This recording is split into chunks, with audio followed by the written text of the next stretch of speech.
The sigh of the seeker of knowledge. Quote, "O my covetousness!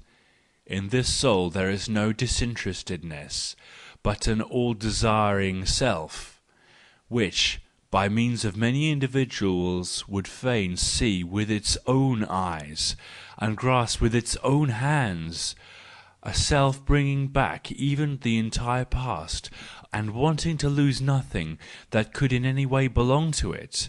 Oh, this flame of my covetousness! Oh, that I were reincarnated into 100 individuals!" He who does not know this sigh by experience, does not know the passion of the seeker of knowledge either. 250. Guilt.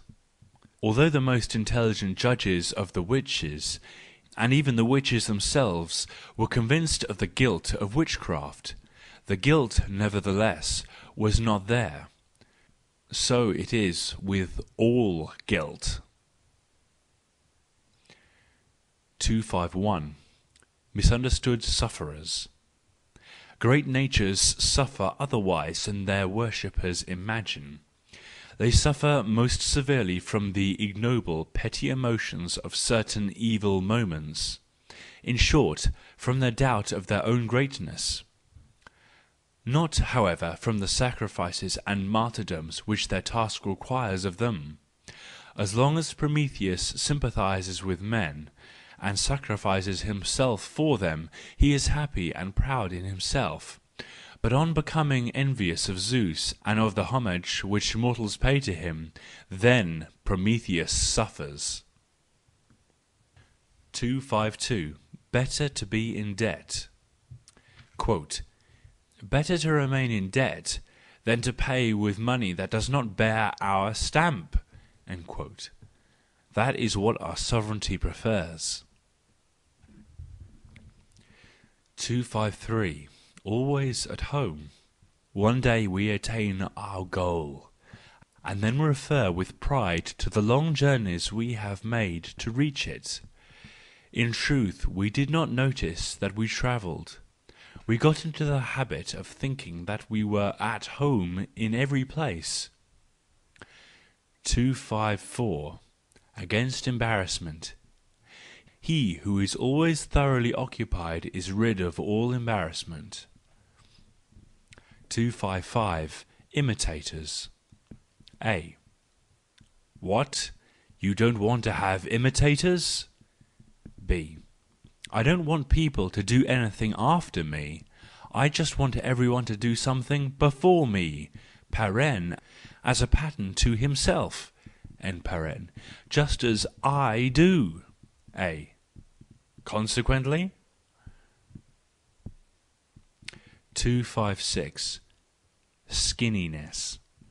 All profound men have their happiness in imitating the fly-fish for once, and playing on the crest of the waves.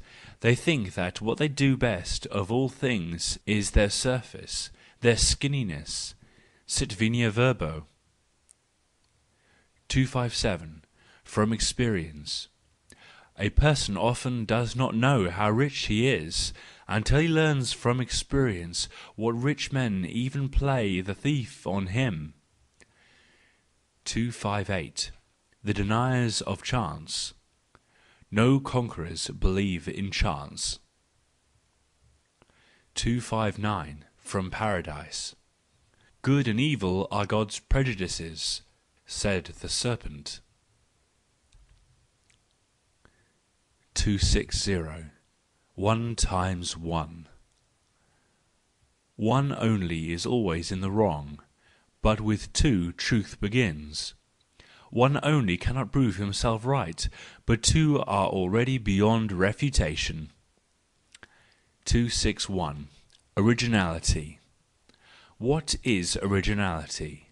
To see something that does not yet bear a name, that cannot yet be named, although it is before everyone's eyes. As people are usually constituted, it is the name that first makes things generally visible to them. Original persons have also, for the most part, been the namer of things. 262. Subspecie aeterni. A. You withdraw faster and faster from the living. They will soon strike you out of their lists. B. It is the only way to participate in the privilege of the dead. A. In what privilege? B. In no longer having to die.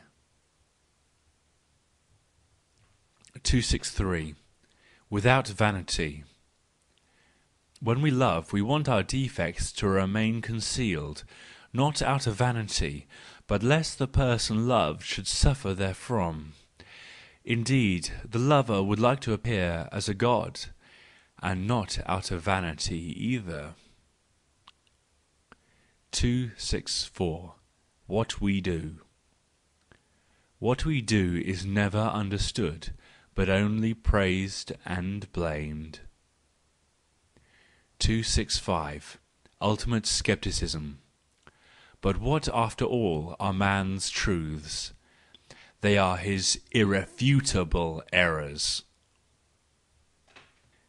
266. Where cruelty is necessary.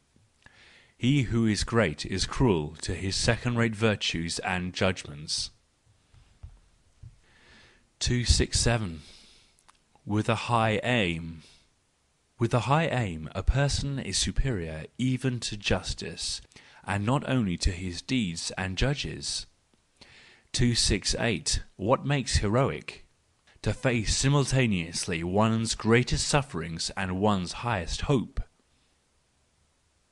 269. What dost thou believe in? In this, that the weights of all things must be determined anew. 270. What saith thy conscience? Thou shalt become what thou art. 271. Where are thy greatest dangers? In pity. 272. What dost thou love in others? My hopes. 273. What dost thou call bad? Him who always wants to put others to shame. 274. What dost thou think most humane? To spare a person shame. 275. What is the seal of liberty attained?